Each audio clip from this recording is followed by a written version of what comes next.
আসসালামু আলাইকুম প্রিয় দর্শক বন্ধুরা। আজকে দেখতে পাচ্ছেন আমার সাথে এক বড় ভাই। তো সে মাওনা থেকে চলে আসছে গাজীপুর দিরাশ্রম। তো উনি টাইসের কাজ করে। তো ভাই কি অবস্থা, কেমন আছেন আপনি? আলহামদুলিল্লাহ। আপনি কোথায় থেকে আসছেন?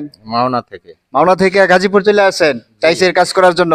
জি জি। তো আপনি তো আমাদের এলাকার লোক, মাওনার লোক, যেহেতু আমাদের এলাকার লোক। তো আমাদের এলাকার আশেপাশে যারা আছেন ওনার সাথে ওনার স্ক্রিনে নাম্বার দিয়ে দিব। টাইলসের যারা কাজ করেন, খুব ভালো কাজ করে, উনি দক্ষ একজন মিস্ত্রি। আমি জানা মতে আমি আমার সামনে কাজ করতেছে, আমিও যে বাড়িতে কাজ করতেছি দেখতেছেন, সে মাওনা থেকে চলে আসছে, খুব ভালো কাজ করে। ওনার নাম্বার দিয়ে দিব স্ক্রিনে, আপনারা ওনার সাথে অবশ্যই যোগাযোগ করবেন।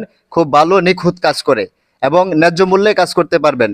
তো দর্শক বন্ধুদেরকে একটু বলে দেন যে ভিডিওটি আসলে সকলে শেয়ার করে দেওয়ার জন্য। দর্শক বন্ধু, আপনারা সকলেই দয়া করে ভিডিওটি শেয়ার করে দেন। তো ধন্যবাদ প্রিয় দর্শক বন্ধুরা, সকলেই ভালো থাকবেন, সুস্থ থাকবেন। আল্লাহ হাফেজ।